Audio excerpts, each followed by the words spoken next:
രണ്ടാം വട്ടവും നറുക്കെടുപ്പ് നടത്തി കൊച്ചി കോർപ്പറേഷനിലെ സംവരണ വാർഡുകൾ നിശ്ചയിച്ചിരിക്കുകയാണ്. ഉദ്യോഗസ്ഥരുടെ വീഴ്ച മൂലം ദേവൻകുളങ്ങര ഡിവിഷനെ വനിതാ സംവരണത്തിൽ ഉൾപ്പെടുത്തിയാണ് കോടതി കയറിയത്.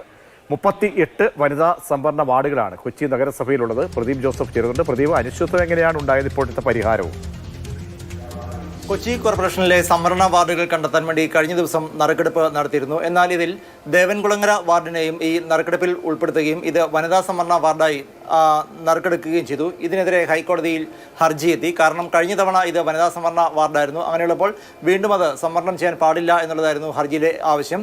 ഈ ആവശ്യം തിരിച്ചറിഞ്ഞ ഹൈക്കോടതി സംസ്ഥാന തെരഞ്ഞെടുപ്പ് കമ്മീഷനോട് ഉചിതമായ നടപടിയെടുക്കാൻ നിർദ്ദേശിച്ചു. ഒടുവിൽ തെരഞ്ഞെടുപ്പ് കമ്മീഷൻ തന്നെ ഇത്തരത്തിൽ ദേവൻകുളങ്ങര വാർഡിനെ വീണ്ടും വനിതാ സംവരണ പട്ടികയിൽ ഉൾപ്പെടുത്തിയത് തെറ്റാണ് എന്ന് സമ്മതിച്ചു. തുടർന്ന് വീണ്ടും ഇന്ന് നറുക്കെടുപ്പ് നടത്തുകയായിരുന്നു. 38 ഡിവിഷനുകളിലേക്കുമുള്ള നറുക്കെടുപ്പാണ് ഇന്ന് നടന്നത്. ഇതിൽ 2-3 വാർഡുകളുടെ കാര്യത്തിലാണ് കഴിഞ്ഞ തവണത്തേതിൽ നിന്നും മാറ്റം വന്നിട്ടുള്ളത്. അതേസമയം ചില സംവരണ വാർഡുകൾ ജനറൽ വാർഡായി മാറിയിട്ടുണ്ട്. ചില ജനറൽ വാർഡുകൾ നേരത്തെ ജനറൽ വാർഡുകളായിരുന്നത് സംവരണ വാർഡുകളായി മാറിയിട്ടുണ്ട്. അതുപോലെ തന്നെ SC വനിതാ സംവരണം അടക്കമുള്ള ചില വാർഡുകളുടെ കാര്യത്തിൽ മാറ്റം ഉണ്ടായിട്ടുണ്ട്.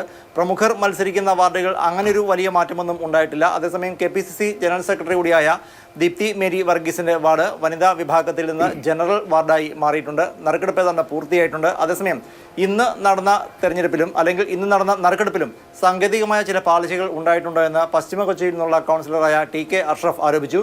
ഇതിനെതിരെ തെരഞ്ഞെടുപ്പ് കമ്മീഷന് നിവേദനം നൽകുമെന്നും അദ്ദേഹം പറഞ്ഞു. അതായത് കഴിഞ്ഞ തവണ വനിതാ സംവരണ വാർഡായിരുന്ന ഒരു വാർഡ് ഇത്തവണ SC വനിതാ വാർഡായി വീണ്ടും മാറ്റിയിരിക്കുന്നു. ഇത് അംഗീകരിക്കാനാവില്ല.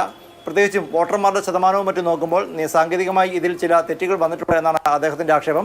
ഇക്കാര്യം ചൂണ്ടിക്കാട്ടി സംസ്ഥാന തെരഞ്ഞെടുപ്പ് കമ്മീഷന് പരാതി നൽകുമെന്നും അറിയിച്ചിട്ടുണ്ട്. എന്തായിരുന്നാലും വാർഡുകളുടെ വിഭജനം അല്ലെങ്കിൽ വാർഡുകളുടെ നറുക്കെടുപ്പ് ഉൾപ്പെടെ ഏതാണ്ട് പൂർത്തിയായതോടെ ഇനി കൊച്ചി കോർപ്പറേഷൻ രൂക്ഷമായ തെരഞ്ഞെടുപ്പ് പോരാട്ടങ്ങളിലേക്ക് കടക്കുകയാണ്. വരും ദിവസങ്ങളിൽ തന്നെ മുന്നണികൾ അവരുടെ സ്ഥാനാർത്ഥികളെ പ്രഖ്യാപിക്കും. ശരി, പ്രദീപ് ജോസഫാണ് കൊച്ചിയിൽ നിന്നും വിവരങ്ങൾ നൽകിയത്.